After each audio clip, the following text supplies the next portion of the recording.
तो स्वास्थ्य मंत्री विजय कुमार सिन्हा को कृषि मंत्री बनाया गया है। अब देखना यह है कि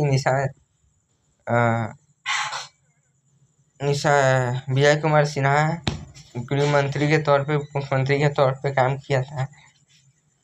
अब इससे पहले स्वास्थ्य मंत्री मंगल पांडे थे, अब निशांत कुमार होगा। अब देखना यह है कि स्वास्थ्य व्यवस्था में क्या व्यवस्था आता है। विक्रमशिला, भागलपुर में विक्रमशिला पुल गिरने के बाद मुख्यमंत्री संग उप मुख्यमंत्री दोनों ने हवाई सर्वेक्षण किया और देखा कहाँ क्या है नहीं है। मुख्यमंत्री के साथ मुख्यमंत्री सम्राट चौधरी के साथ उप मुख्यमंत्री विजय चौधरी भी थे एवं कुछ सहयोगी भी थे। हवाई सर्वेक्षण किया भागलपुर का पुल का। बिहार के पूर्व स्वास्थ्य मंत्री मंगल पांडे को स्वास्थ्य मंत्रालय से और मंत्री मंत्रालय से हटा दिया गया है। वो माने जाते हैं, सम्राट चौधरी उनको अपना सबसे बड़ा दुश्मन मानते हैं। यादव जी, जब ममता दीदी 2 से 3 टर्म से जब मुख्यमंत्री थी, इससे पहले भी बीजेपी के यहाँ पे सरकार थी। इसका मतलब ये तो नहीं कि उन्होंने उस समय वोट चोरी नहीं किया। वोट चोरी किया।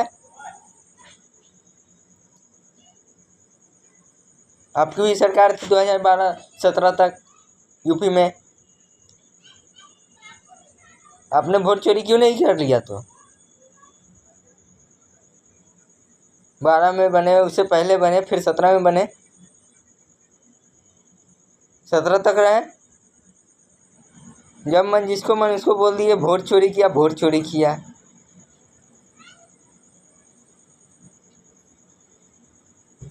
दो 3 टर्म से मुख्यमंत्री थी वहाँ की ममता बनर्जी।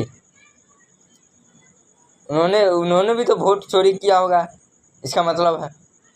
या सत्ता बन गई बीजेपी के तो वोट चोरी नहीं बनी तो कुछ नहीं। वोट चोरी। नीतीश कुमार के बेटे निशांत मंत्रिमंडल में शामिल हो गए हैं। उन्होंने निशांत नीतीश कुमार के बेटे मंत्रिमंडल में शामिल हो गए। उन्होंने शपथ भी ले ली है। आज शपथ ली है, प्रधानमंत्री के उपस्थिति में शपथ ली है। साथ में संजय झा थे और सम्राट चौधरी एवं अन्य लोग भी इसमें मंत्रिमंडल में शामिल हुए हैं। निशांत कुमार के बेटे के देखिए, नीतीश कुमार के बेटे मंत्रिमंडल में शामिल हो गया। उन्होंने शपथ भी ले ली है। साथ में संजय झा थे, उनको लोगों से बधाइयाँ दी गई। निशांत ने कहा, बिहार की जनता का शुक्रिया 2025 के इलेक्शन में बिहार एनडीए को भारी बहुमत से जिताने के लिए। उन्होंने कहा, हम सब सम्राट चौधरी के नेतृत्व में पिताजी के मार्गदर्शन में काम करेंगे। उन्होंने कहा 20 साल में पिताजी ने विकास का जो सिलसिला किया है उसे हम जारी रखेंगे। निशांत ने कहा, वरिष्ठ नेताओं ने जो जिम्मेवारी मुझे दी है उसे निभाने की कोशिश करूंगा। ईमानदारी से नीतीश कुमार के पुत्र हैं। आज मंत्रिमंडल में शपथ ली है। 8 मार्च को उन्होंने जदयू ज्वाइन की थी।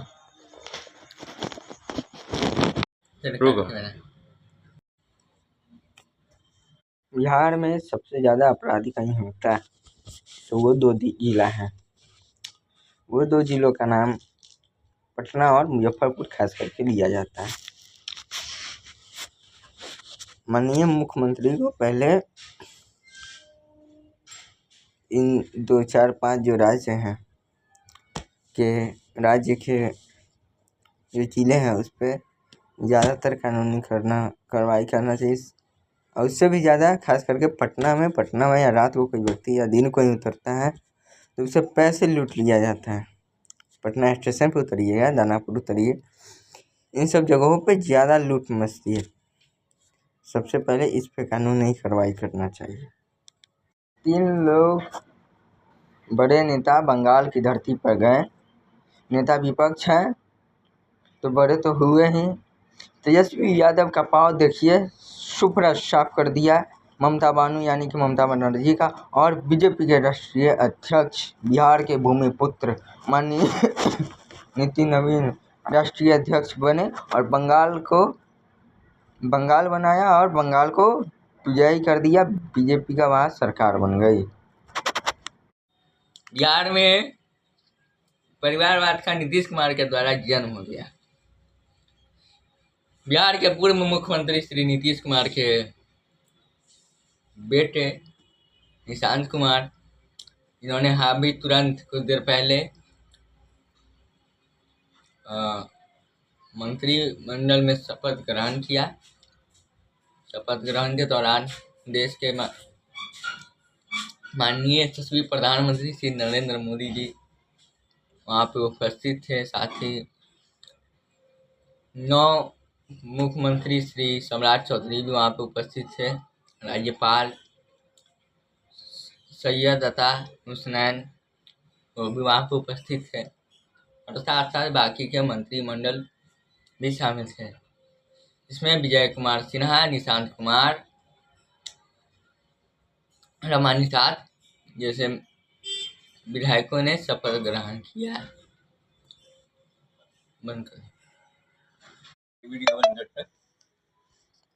रक्सौल एयरपोर्ट बनने जा रहा है। चंपारण वासियों में खुशी का लहर है, साथ साथ बिहार में भी खुशी का लहर है क्योंकि एक और एयरपोर्ट का शुभारंभ होने वाला है। माननीय मुख्यमंत्री सम्राट चौधरी ने रक्सौल एयरपोर्ट का शुभारंभ की सूचना, खास करके उसका बनावट जो शुरू होगा, जब बनाने का कार्य शुरू होगा उसका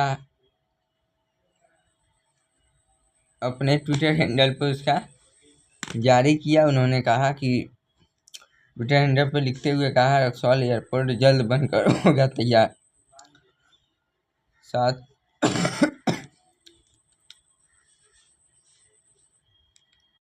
राजन सिंह मुकुट और बलात नु मारो तू क्या बोलता रे क्या बोलता रे तू मनीष कश्यप के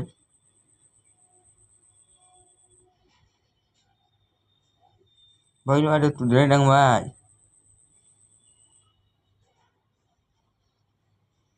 गुच्ची के टी शर्ट दिखावत रहे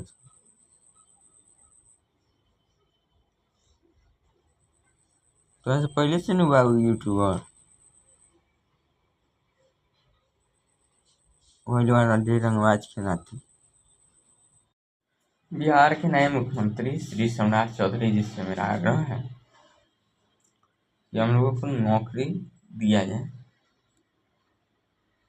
किसी प्रकार का कंपनी खोला जाए, बड़े बड़े कंपनियों का, बड़े बड़े उद्योगपतियों का आप कंपनी लगाएंगे जिससे हम लोगों को रोजगार मिले।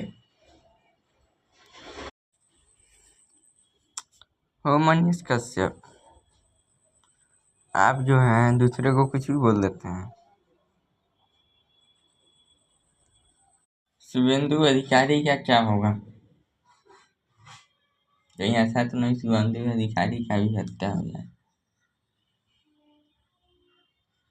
डर तो लग रहा है, डर तो है। बंगाल में चुनावी नतीजों के बाद हिंसा का बंगाल में चुनावी नतीजों के बाद एक और हिंसा का दौर थमने का नाम नहीं ले रहा है और अब इस हिंसा ने एक और जान ले ली है। उत्तर 24 परगना के मध्य ग्राम में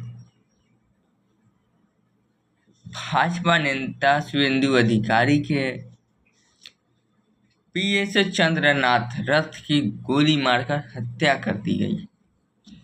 इस वारदात ने न सिर्फ इलाकों में दहशत फैलाया बल्कि राज्य की कानूनी व्यवस्था में गंभीर सवाल खड़े कर दिए।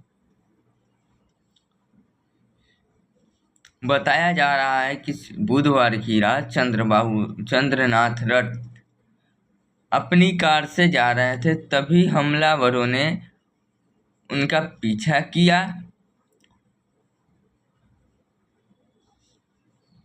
और दोहरिया इलाके के पास पहुंचते ही बाइक सवार बदमाशों ने उनकी गाड़ी पर निशाना बनाया और ताबड़तोड़ फायरिंग की।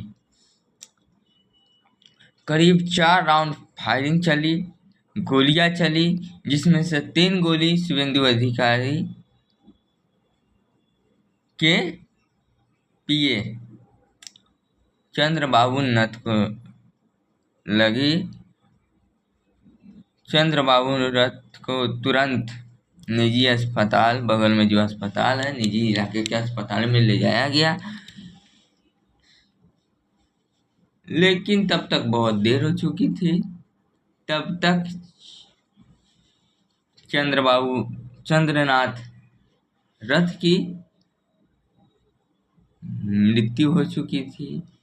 अब जो है पूरे बंगाल में डर का माहौल है, साथ साथ उस इलाके में जहाँ पे चंद्रनाथ रथ की हत्या हुई थी।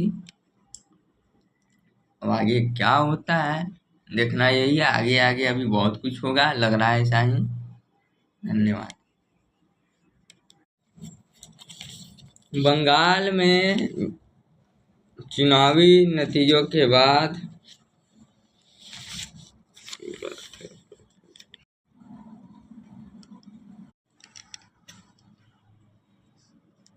चंद्रनाथ रथ की जो हत्या हुई है शुभेंदु अधिकारी की जो पीए थे, अब उसमें एक नया ट्विस्ट आ गया हुआ। वो केस सीआईडी के हाथ में चला गया है। सीआईडी अभी जांच घटनास्थल पर पहुंची और जांच करने में जुट गई है। अब आगे देखना है सीआईडी क्या रिपोर्ट देती है, क्या सच्चाई है, क्या है नहीं है। भारी बहुमत से बंगाल में बीजेपी का बहुमत बना, सरकार बनी। वहीं पे वर्तमान के नेता प्रतिपक्ष शुभेंदु अधिकारी के पीए की हत्या कर दी गई। अभी हाल ही में वीडियो सामने आया है जिसमें तृणमूल कांग्रेस और बीजेपी के लोगों ने एक दूसरे पे वार किया। उसी में शुभेंदु अधिकारी का हत्या कर दिया गया।